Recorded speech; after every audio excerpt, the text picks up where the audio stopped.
নমস্কার, গল্প সাথে অস্মিতায় আপনাদের আবারও স্বাগত জানাই। বিভূতিভূষণ বন্দ্যোপাধ্যায়ের কলমে রোমান্স আপনাদের জন্য। তাহলে শুরু করি। সমীরই প্রথমে কথাটা তুলল। ওর মতে এই যে রোমান্স, প্রেম, ওসব নভেলিয়ানা, কেবল নভেলেই ঘটে। বাস্তব জীবনে ওদের কোনো অস্তিত্ব নেই। ক্রমে ক্রমে বাকি সবাই সমীরের মতে মত দিল। তারপর ক্লাবের বেয়ারা চা নিয়ে গেল।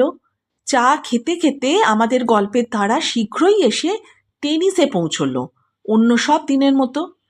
ঘরের কোণে ব্রিজ টেবিলের আড়ালে রমেনবাবু এতক্ষণ আলোয়ান মুড়ি দিয়ে আরাম কেদারাটায় টান হয়ে শুয়েছিলেন। এতক্ষণ পর্যন্ত কোনো তর্কেই তিনি যোগ দেননি, বিশেষ কোনো কথাও বলেননি।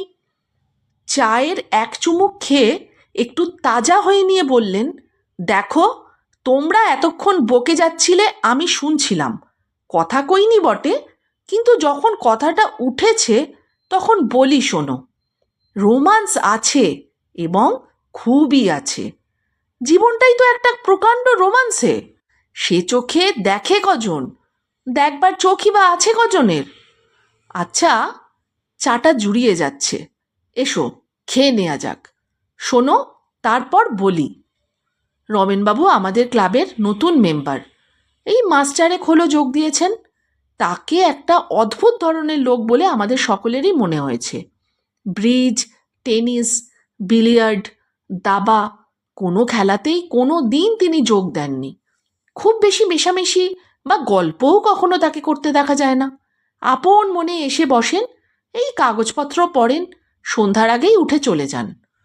কিন্তু লোকটির মধ্যে এমন একটা জিনিস আছে যাতে ক্লাবের সকলে তাকে পছন্দ করে। তিনি না এলে কেন তিনি এলেন না সে সম্বন্ধে একটা আলোচনা হয়। এবং আরেকটা জিনিস, যা আদৌ ক্ষুদ্র ব্যক্তিত্বের পরিচায়ক নয়, সেটা এই যে তিনি উঠে চলে গেলে তার পেছনে তার সম্বন্ধে মন্দ কথা কেউ কোনো দিন বলতো না। ইতিমধ্যে চা খাওয়া শেষ হয়ে গেছিল। রমেনবাবু চা পান শেষ করে রুমালে মুখ মুছে গল্প শুরু করলেন। বছর কয়েক আগে আমি তখন একটা স্বদেশি ব্যাংকের শেয়ার বিক্রি ও প্রচারের কাজে ঢাকা যাই।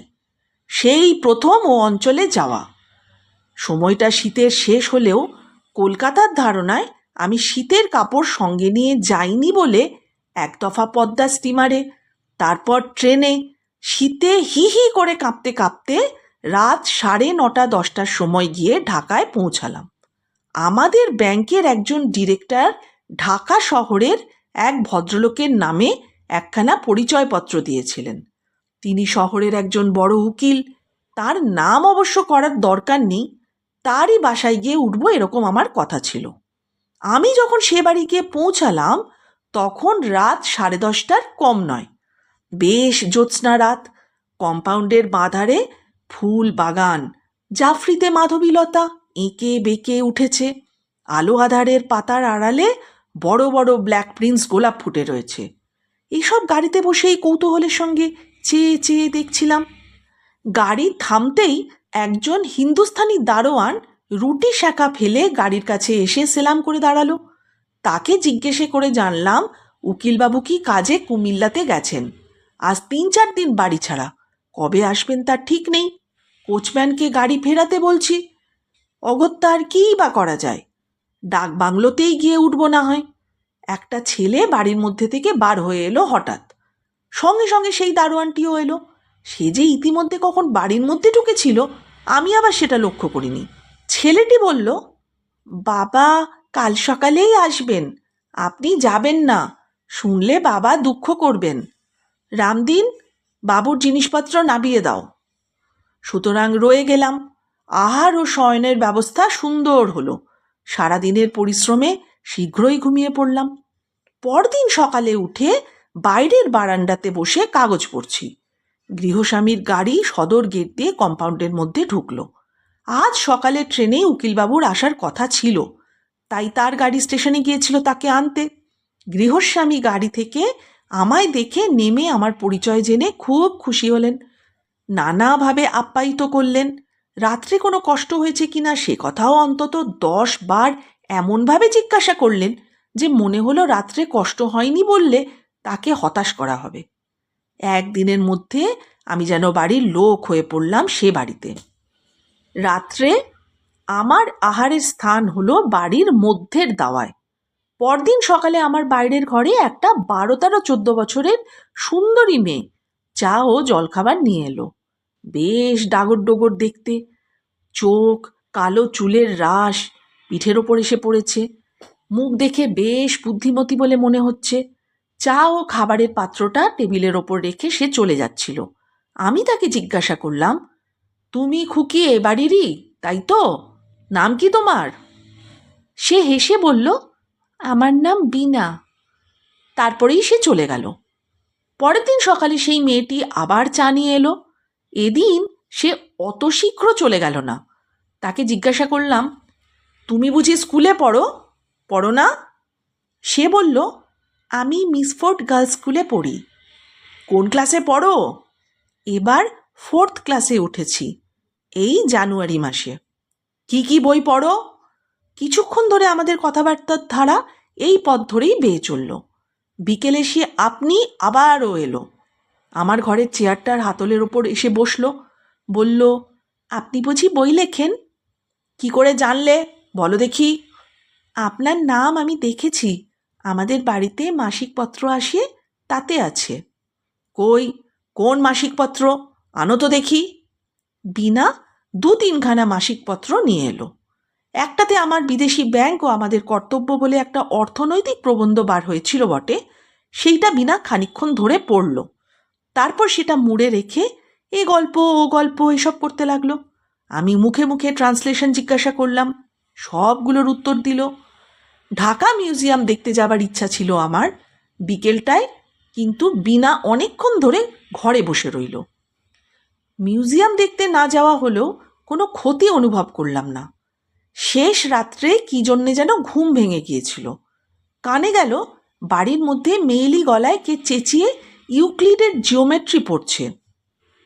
2 tangents can be brown, do a circle from an external point and they are equal and also subtend। ভারী আশ্চর্য লাগলো। বীণা নিশ্চয়ই নয়, কারণ 4th ক্লাসে জিওমেট্রি ট্যানজেন্ট কোনো স্কুলেই পড়ানো হয় না। তাছাড়া সেটা বীণার গলাও নয়। ঘড়িতে দেখলাম রাত 4টে বেজেছে। মনে মনে ইউক্লিডের অপূর্ব প্রভাবকে ধন্যবাদ না দিয়ে থাকতে পারলাম না। এই শীতের রাত্রে 4টের সময় কার জ্ঞান পিপাসা এত প্রবল হয়ে উঠেছে জানবার ভারী ইচ্ছে হলো। সকালে বীণা চা নিয়ে আসতেই জিজ্ঞাসা করলাম, বীণা, শেষ রাত্রে কে জিওমেট্রি পড়ছিল বাড়ির মধ্যে? তুমি? বীণা হেসে বলে, না না, আমি না, ও তো দিদি। এইবার ম্যাট্রিক দেবে, এই সামনের বুধবার থেকে এক্সামিনে বসবে কি না। আমি বললাম, কই, তোমার দিদি ম্যাট্রিক দিচ্ছে সে কথা তো শুনিনি।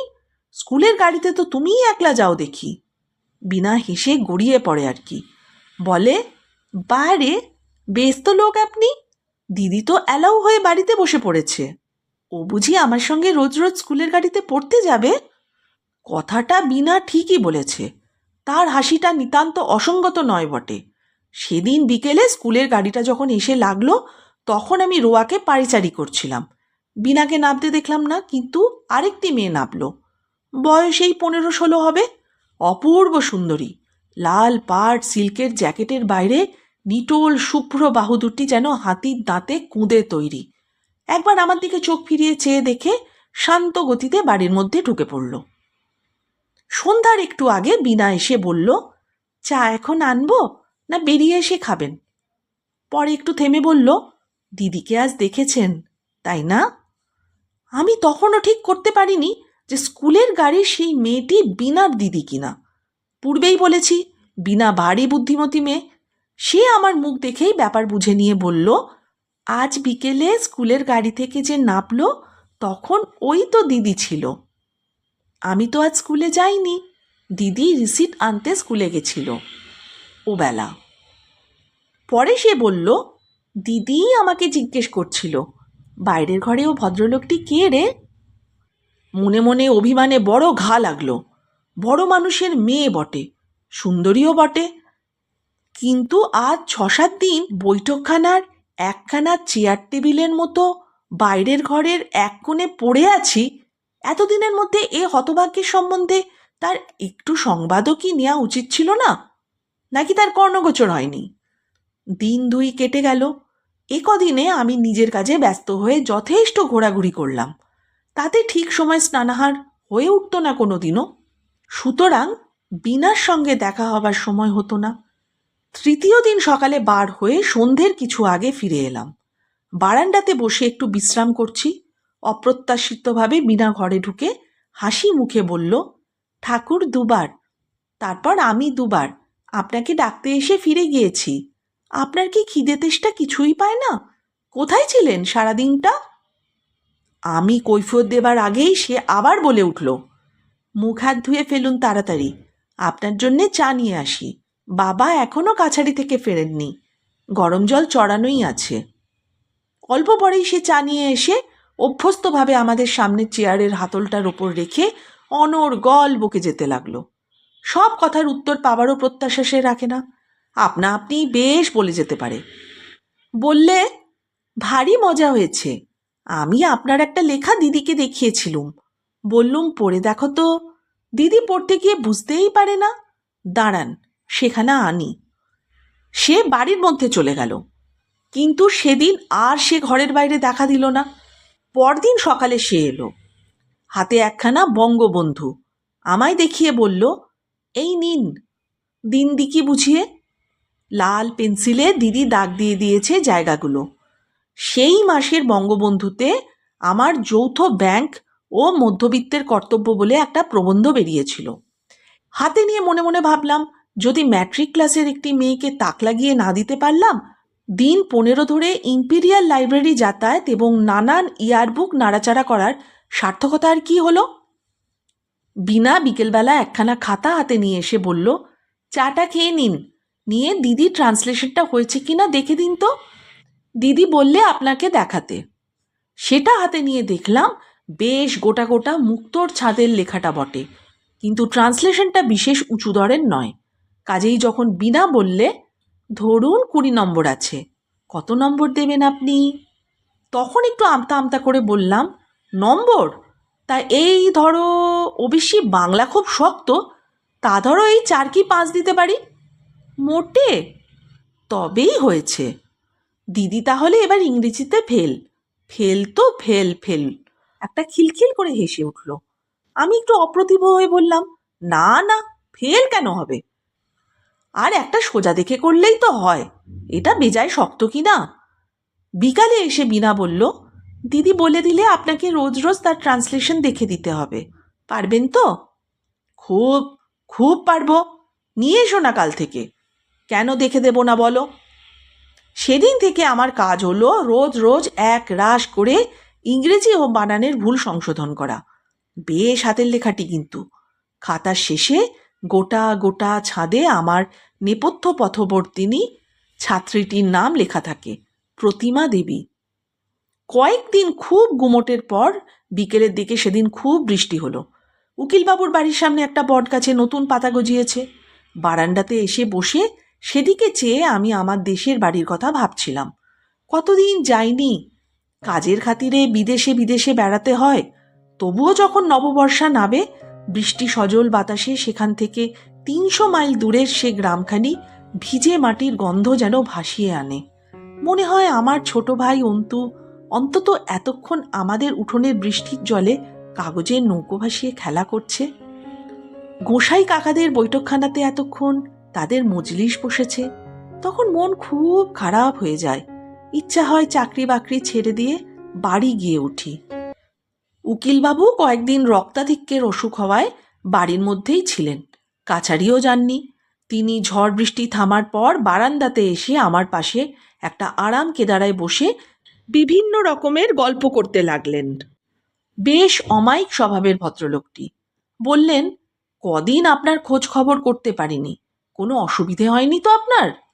হ্যাঁ, দেখুন বিনা বলছিল আপনি প্রতিবার ট্রান্সলেশন রোজ দেখে দেন, কীরকম বুঝছেন, পাস টাস করবে? যদি কিছু না মনে করেন তবে আপনাকে একটা অনুরোধ করি, মেয়েটিকে একটু করে যদি দেখান আপনার সময় মতো, শুধু ইংরেজিটা দেখে দিলেই হবে।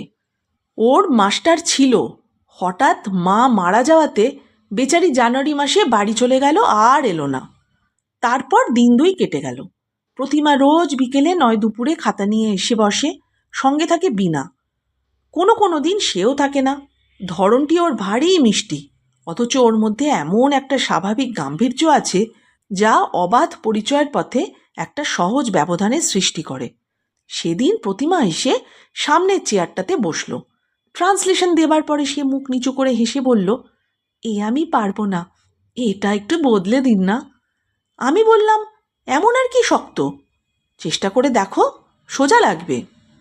সে পুনরায় ঠিক সেইভাবেই হেসে বলল, না না, আমি পারবো না, আপনি একটু বদলে দিন না। যে সুরে সে কথাটা বলল সেটি অতি শান্ত মৃদু হলেও মনে হলো এরপর আর তর্ক চলে না। বদলে দিলাম বটে, কিন্তু ভাবলাম মেয়েটি একটু একরোখা ধরনের। পড়াশোনা শেষ করেই প্রতিমা খাতাপত্র উঠিয়ে নিয়ে চলে গেল। একটু পরে বিকেলের দিকে আবার খুব ঝড় বৃষ্টি নামল।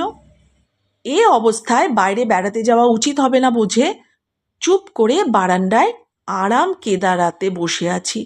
পেছনে দোর খোলার শব্দ হলো। চেয়ে দেখি আগে বিনা, পেছনে প্রতিমা ঘরে ঢুকছে। প্রতিমার আগমন অনেকটা অপ্রত্যাশিত, কারণ এক পড়াশোনার সময় ছাড়া প্রতিমা অন্য কোনো সময় আমার এখানে আসে না। বিনা ঘরে ঢুকেই বলল, কেমন বৃষ্টি নেমেছে মাস্টারমশাই। এসো এসো, ভিজতে ভিজতে এলে যে। দিদি বললে আপনি একলাটি বসে আছেন, তাই চল গিয়ে গল্প করি। প্রতিমা তার দিকে ভ্রুকুটি করে বলল, আমি আমি বলেছি? পূর্বে ও কথাটা মনে হয়েছে, এখনও মনে হলো প্রতিমা যে সুন্দরী তার ব্লাউজের হাতা লাল সিল্কের পাড়ের সঙ্গে সুন্দর খাপ খাওয়া শুভ্র বাহু দুটির নিটোল গঠনের দিকে চেয়ে একথা মনে মনে অস্বীকার করতে পারলাম না। কিন্তু সকলের চেয়ে অদ্ভুত তার দুটি চোখ ও ভুরু দুটির একটা বিশেষ ভঙ্গি। সেটা কি তা ঠিক মুখে বোঝানো যায় না, অথচ যে ধরনের সৌন্দর্য মনের মধ্যে একটা অব্যক্ত অভাবের বেদনা সৃষ্টি করে, ওর মুখে সৌন্দর্যটা ঠিক সেই ধরনের। প্রতিমা বলল, একলা বসে থাকতে আপনার খুব ভালো লাগে, তাই না? বসে বসে লেখেন বুঝি? উহ, কি শক্ত লেখাই লিখেছেন। আচ্ছা, অত পার্সেন্টেজ, গ্রাফ, সেন্সাস, রিপোর্ট কোথায় পেলেন? সব বুঝি আপনার মুখস্থ? মুখস্থ কি আর থাকে? ওসব লাইব্রেরিতে গিয়ে বই দেখে দেখে লেখা। অত মুখস্থ থাকলে একটা সচল ইয়ারবুক হয়ে উঠব যে। আচ্ছা, আপনার দেশ কোথায়? অনেক দূর, বর্ধমান জেলায়। তোমার জিওগ্রাফি আছে ম্যাট্রিকে? প্রতিমা মৃদু হেসে বলে, জিওগ্রাফি না থাকলেও বর্ধমান জেলা আমি চিনি। বিনা বললে, আমাদের ক্লাসের জিওগ্রাফিতে বর্ধমান জেলার একটা কথা আছে। আচ্ছা, আপনাদের দেশে খুব ধান হয় আর খুব কয়লার খনি আছে, তাই না মাস্টারমশাই? কয়লার খনি নেই এমন নয়, তবে একটু পশ্চিম ঘেঁষে। প্রতিমা বলল, কয়লার খনি দেখেছেন আপনি? আচ্ছা, ও কি করে হয়? কয়লার খনি উৎপত্তির কথা এসে পড়াতে স্বভাবতই অনেক কথা মনে পড়ে গেল। পৃথিবীর আদিম জন্মকাল, নেবুলা, স্তর বিভাগ, বিভিন্ন যুগ বিভাগ, সূর্য ও প্রাণীর জন্মের ইতিহাস, জীবাত্মা ও অধুনা লুপ্ত অতিকায় জীবদিগের বিবরণ ইত্যাদি। একদিকে প্রতিমার সৌন্দর্য, অন্যদিকে এসব মহিমাময় বৈজ্ঞানিক রোমান্স, যেন একদিকে শাশ্বতী নারীর কমনীয়তা, অন্যদিকে পুরুষের বিশাল প্রসারতা ও উদার কল্পনার প্রতীক। প্রতিমা খুব মন দিয়ে শুনছিল এবং মাঝে মাঝে এ প্রশ্ন ও প্রশ্ন জিজ্ঞাসা করছিল। শেষ হয়ে গেলে বলল, আমি এসব কথা শুনিনি তো কোনো দিন, স্কুলে কেউ তো বলে না। কিছু পরে ওরা চলে গেল। বাইরে গিয়ে প্রতিমা বিনার দিকে চেয়ে নিচু গলায় শাসকের সুরে বলল, যা আমার কানে গেল। ওরকম মাস্টারমশাই মাস্টারমশাই বলছিলি কেন বিনা? ভারী খারাপ শোনাচ্ছিল কানে। উনি কি আমাদের মাইনে করা মাস্টারমশাই? কয়েকদিন পরে হঠাৎ আমি কলকাতায় ফেরবার জরুরি তার পেলাম অফিস থেকে। পরদিন সকালে বিছানাপত্র বাঁধা ছাদা চলছে। বিনা এসে বলল, আপনারা যাওয়া হবে না। বেশ তো আপনি, ভরা আমাবস্যা মাথায় বুঝি বাড়ি থেকে বেরোতে আছে? কাল যাবেন এখন। খুলুন বিছানা, ধরব? সেদিন অমাবস্যা কাটানোর কথা ছিল না, সুতরাং বিছানাপত্র আবার খুলতে হলো। পরদিন সকালে এক কাণ্ড ঘটল। 10টার গাড়িতে আমি যাব, উকিলবাবুও আমার সঙ্গে যাবেন, তার কি একটা কাজ আছে ফরিদপুরে। নারায়ণগঞ্জ থেকে এক স্টিমারেই আমরা যাব। সকালে দুজন একসঙ্গে মাঝের বারান্দাতে খেতে বসেছি। হঠাৎ উকিলবাবু প্রতিমার ওপর রেগে উঠলেন। আজকে রান্নাবান্নার ভাত তারই ওপর বুঝি উকিলবাবু দিয়েছিলেন, সে একটু বেলায় আরম্ভ করিয়েছে ঠাকুরকে দিয়ে। এই তুচ্ছ বিষয় নিয়ে, বিশেষ করে আমি সেখানে একজন বাইরের লোক, আমার সামনে মেয়েকে এমন রূঢ় ও অপ্রীতিকর কথাবার্তা বললেন, যাতে করে আমি অত্যন্ত সংকোচ বোধ করলাম। আমার দিকে চেয়ে চেয়ে তিনি বলতে লাগলেন, দেখলেন রমেনবাবু, আজকালকার মেয়েদের, আমি ওকে কাল রাত থেকে বলছি সকালে আমরা যাব, সব যেন ঠিক থাকে। দেখছেন তো একবার কাণ্ড কারখানাটা, এর নাম ঝোল? না, আমি সত্যি বলছি রমেনবাবু, আমি আজকালকার এসব বিবি সাজা পছন্দ করি না এক্কেবারে। খুব হয়েছে পড়াশোনা, আর দরকার নেই, যথেষ্ট হয়েছে।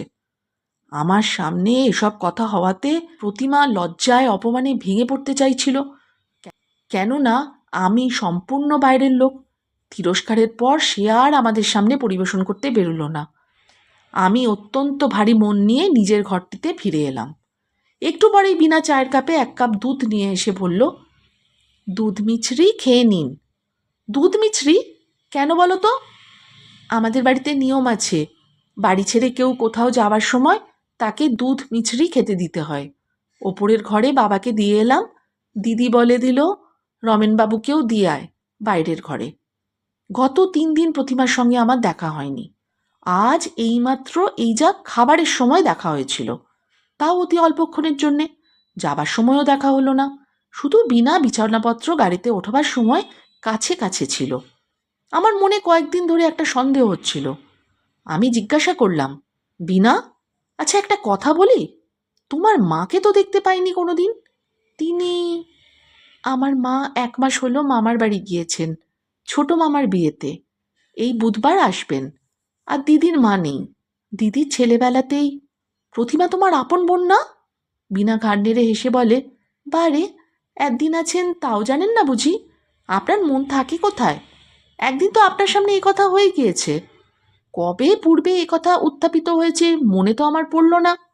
আমি কেমন খটকা খেলাম, আমার কাছে আজ পরিষ্কার হয়ে গেল। তাই বিনা ও প্রতিমার মুখের গড়নে এতখানি তফাৎ, কথাটা অনেকবার মনে হলেও ঠিক কিছু ধারণা করতে পারিনি এতদিন। অত্যন্ত অন্যমনস্কভাবে উকিলবাবুর সঙ্গে তার গাড়িতে উঠে বসলাম।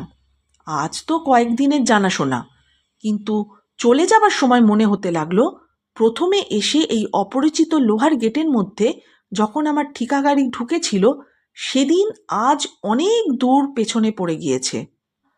আজ এই বাড়ির প্রতি জিনিস, ওই পাতাবাহারের গাছ, বাইরের উনুনের ওই পুরনো ইঁদারাটা, সব সব যেন হঠাৎ বড় প্রিয় হয়ে উঠেছে আমার। যেন নীড়হারা বিহঙ্গ নিঃসীম শূন্যে মুক্ত পক্ষে উড়তে উড়তে কোথায় নীড়ের সন্ধান পেয়েছিল, যে নীড়ে তার কোনো দাবি দাওয়া নেই, শুধু মনের মধ্যেকার একটা অনির্দিষ্ট নির্ভরতার ভাবে সেই মিথ্যা অধিকারের কথাটা স্মরণ করিয়ে দিত মাত্র। তাই আজ ছেড়ে যাবার বাস্তবতার সঙ্গে দ্বন্দ্বে তার নিজের কাছে পরিস্ফুট হয়ে উঠেছে যে সে অধিকারের বার্তাটা কতটা অসঙ্গত ও ভিত্তিশূন্য। দেশে ফিরে অল্প কিছুদিন থাকবার পরেই কয়েক মাস এরকম কেটে গেল। পুজোর পরে কার্তিক মাসের প্রথমে হঠাৎ অফিসের হুকুম হলো আবার ঢাকা যাবার। এবার যখন গোয়ালন্দ থেকে স্টিমারে উঠলাম, তখন আগেকার মতো ভিড় ছিল না।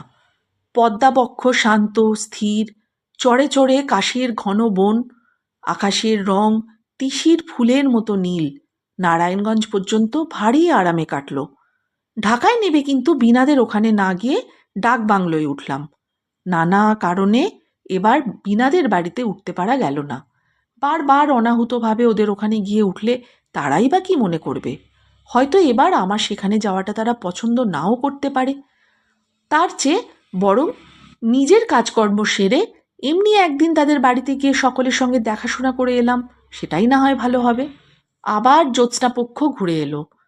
ডাকবাংলোর কম্পাউন্ডের হাসনুহানা ঝোপের মিঠা মৃদু সৌরভ ভরা ঝিরঝিরে বাতাসে বারান্দায় রেলিংয়ে ভর দিয়ে দাঁড়িয়ে দাঁড়িয়ে কত কথাই না মনে ওঠে। একবার মনে হচ্ছিল এই অপরিচিত ঢাকা শহরটিতে এমন কেউ আমার আপনার জন আছে যে যদি সে জানে আমি ঢাকা শহরে এসেছি এবং লক্ষ্মী ছাড়ার মতো ডাকবাংলোয় উঠে দাড়িওয়ালা বাবুর্চি শিরাবহুল হাতের ডাল ভাত ও শুরুয়া আহার করছি, তো মনে মনে ভারী দুঃখিত হবে। একদিন সন্ধেবেলায় গেলাম উকিলবাবুর বাড়ি। বাড়ির দারোয়ান আমাকে দেখে জিজ্ঞেস করলো হঠাৎ করে, বাবু আপনি? আমি বললাম, হ্যাঁ, এখান দিয়ে যাচ্ছিলাম তাই। বাবু কোথায়? আপনি শোনেননি? জানেন না কিছু? পরে সে একে একে যা বলে গেল তার সংক্ষেপে এই যে গত ভাদ্র মাসে উকিলবাবু রক্তাধিক্য রোগে হঠাৎ হার্ট ফেল করে মারা যান। তার উপর বিপদ, বড় দিদিমণি পরীক্ষায় ফেল হন এবং তারপরই তার মাথা খারাপ মতো হয়ে গিয়েছে। তিনি আছেন তার মামার বাড়ি। বিনাকে নিয়ে তার মা নিজের বাপের বাড়ি চলে গিয়েছে এবং সেখানেই আছে। বর্তমানে এ বাড়িতে রঘু মিশির দারোয়ান, আর সে ছাড়া কেউ থাকে না। ডাকবাংলোয় ফিরে সেদিন কোনো কাজ মন দিতে পারলাম না। প্রতিমার কথা ভেবে সেদিন আমার মন বড় করুণায় পরিণত হলো। ডাকবাংলোর নির্জন বারান্দার অন্ধকারটাও যেন অশ্রুসজল হয়ে উঠল। পরের দিন বিকেলে বিনাদের বাড়ি গেলাম, যেখানে তার মা বিনাকে নিয়ে চলে গেছিল। বিনাদের বাড়িতে যেতে সন্ধ্যা হয়ে গেছিল। রাস্তার ধারে আলো দিয়েছে। বিনাদের বাড়িতে ঢুকতেই বিনা বেরিয়ে এলো এবং আমাকে প্রণাম করে জিজ্ঞেস করল, আপনার শরীর ভালো আছে? একরকম মন্দ নয়। তোমরা তোমরা সব কেমন আছো? বিনার চোখ দিয়ে ঝরঝর করে জল ঝরিয়ে পড়ল। কথাটা জিজ্ঞাসা না করাই বোধহয় উচিত ছিল। সান্ত্বনাসূচক গোটাকতক মামুলি কথা বলে আনাড়ির মতন বসে রইলাম। কিন্তু ওই জন্যেই আমি বিনাকে ভারী পছন্দ করি। এত অল্পক্ষণের মধ্যে দুর্বলতাটুকু সামলে নিল। আমি এসেছি প্রধানত প্রতিমার খবর নিতে। শেষে বললাম, প্রতিমা কোথায়? এ প্রশ্নটা অনেকবার মুখে এলেও এতক্ষণের মধ্যে কি জানি কেন একবারও মুখ ফুটে জিজ্ঞাসা করে উঠতে পারিনি। বিনা বলল, দিদি এখনো সারেনি। বড় মামাবাবু সঙ্গে করে চুনার নিয়ে গেছেন, সেখানেই আছে। কেবল আপন মনে বসে বসে কি ভাবে। এছাড়া তার আর কোনো খারাপ লক্ষণ নেই। কিন্তু খায় না, দায় না, শুতেও চায় না, বেড়াতে যেতে চায় না। কেবল রাত দিন বসে বসে কি ভাবছে। ওই তার রোগ। পরীক্ষায় পাশ না করেই বোধহয় এমন হয়েছে। বিনা বলল, শুধু পরীক্ষায় পাশ নয়, সে অনেক কথা। আপনাকে বলতে আর কি, আপনি তো ঘরের লোক। দিদি পরীক্ষা দেওয়ার পর বাবা তার এক সম্বন্ধ ঠিক করলেন। চাটগাঁয়ের উকিল, হাতে পয়সা আছে, কিন্তু তেজপক্ষের বর, বয়স 40-এরও ওপর। দিদি সব শুনেছিল কিন্তু কিচ্ছু বলেনি। মা কত বোঝালো, কিন্তু বাবার ইদানিং কেমন যেন হয়েছিল জানি না। দিদিকে একেবারে যেন বিষ নজরে দেখতেন।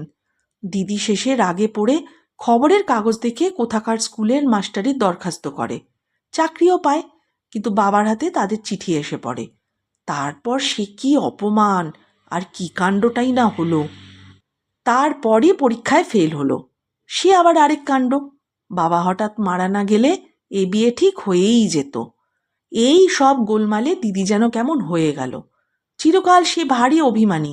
দিদির কোনো দোষ ছিল না। সে যে মাস্টারির দরখাস্ত করেছিল, সে শুধু অপমানের জ্বালায় জ্বলে আর থাকতে না পেরে। তারপর বিনা আমায় বসতে বলে তাড়াতাড়ি বাড়ির মধ্যে চলে যায়। কিছুক্ষণ পর চা জলখাবার নিয়ে আসে। বিনা আগেকার চেয়ে আরও সুশ্রী ও মাথায় বড় হয়ে উঠেছে। তবে ওর কথাগুলো ঠিক আগের মতনই আছে, বদলায়নি। তারপর আইন পাশ করে আলিপুর কোর্টে বেরুতে আরম্ভ করলাম। ভবঘুরের জীবন ক্রমে পেছনে পড়ে গেল। মাত্র নির্জন অবসর মুহূর্তে বার লাইব্রেরি কক্ষের মক্কেলহীন দুপুরবেলায় মাঝে মাঝে সেসব দিনের কথা মনে পড়ে যায়। তখন যেন স্বপ্নের মতো ঠেকে। এইসব স্মৃতিতেই জীবন মধুময় হয়ে ওঠে। জীবনের কুঞ্জবনে এরাই গায়ক পাখি। ফুলে ফলে সকাল দুপুরের সঙ্গে সুর মেলানো অনন্তমুখী সঙ্গীত এদেরই নিভৃত নিরান্তরাল থেকে শোনা যায়। বিবাহের অনুরোধে বাড়িতে তিষ্ঠানো দেয়। জ্যাঠামশাই ভবানীপুরের কোথায় বিবাহের সম্বন্ধ ঠিক করে পাত্রী দেখে এসে খুব প্রশংসা করলেন। জ্যাঠাইমার অনুরোধে তাদের বাসা থেকে রওনা হয়ে বন্ধুবান্ধব সঙ্গে নিয়ে একদিন মেয়ে দেখতে গেলাম। বেলতলা রোডে একতলা ছোট বাড়ি, বাড়ির সামনে ছোট্ট একটু কম্পাউন্ড। গেটের ওপর লোহার জালতিতে থাকা মাধবীলতার গুচ্ছ। আমরা বৈঠকখানায় বসার পর কিছুক্ষণ পর মেয়েকে নিয়ে আসা হলো। তার মুখের দিকে চেয়ে আমি চমকে উঠলাম। বিস্ময়ে আমার মুখ দিয়ে কোনো কথা বার হলো না। বীণা! মেয়ের মামা পরিচয় করে দিলেন। মেয়েটি বেথুনে ফার্স্ট ইয়ারে পড়ে, ম্যাট্রিকে ফার্স্ট ডিভিশনে পাশ করেছে, পড়াশোনায় বেশ ভালো। বাপ ঢাকার উকিল ছিলেন, মারা গিয়েছেন। বীণা চোখ নিচু করেছিল, আমার দিকে তাকায়নি। সে বোধহয় জানেও না যে আমি পাত্র। কাউকে কোনো কথা বললাম না। শুভদৃষ্টির সময় কাপড় ঢাকা দিয়ে দেয়া হলো না। এমনি দুজন দুজনের দিকে চেয়ে দেখলাম। বীণার মুখের অবস্থা ফটোগ্রাফ নেবার যোগ্য হয়েছিল। অনেক রাতে বাসরে সে শাসনের সুরে বলল, আপনি তো আচ্ছা, তলে তলে বুঝি এইসব কুমতলব ছিল? আমি উত্তর দিলাম, আমি বুঝি জানি? মেয়ে দেখবার দিন তো আমি জানলাম। আগে জানতে পারলে তুমি বোধহয় এতে রাজি হতে না, তাই না? বীণা রাগে ঘাড় দুলিয়ে মুখ অন্যদিকে ফিরিয়ে নিল। আমার দিকে না চেয়েই বলল, কোথায় ছিলেন এতদিন নিরুদ্দেশ হয়ে? আর এলেন না কেন সেবার? সংক্ষেপে কৈফিয়ত দেবার পর আগ্রহের সুরে জিজ্ঞাসা করলাম, প্রতিমাকে দেখছি না, সে কি এখানে আসেনি আজ? এবার বীণা আমার মুখের দিকে চেয়ে চুপ করে রইল। তারপর সংযত সুরে বলল, জানেন না, দিদি নেই। সেবারই মাঘ মাসে মারা যায়। মাথা তার ভালো হয়নি। আপনার নাম বড় করত। আমার কাছে কতদিন আপনার কথা বলেছে জানেন? শেষ হলো বিভূতিভূষণ বন্দ্যোপাধ্যায়ের কলমে রোমান্স ছোট্ট গল্পটি। কেমন লাগলো আপনাদের অবশ্যই জানিয়ে যাবেন। আর পাশে থাকার জন্য এই চ্যানেলটিকে সাবস্ক্রাইব করে সঙ্গে চলার জন্য একান্ত অনুরোধ রইল। রাখবেন তো? সবাই খুব ভালো থাকবেন। নমস্কার।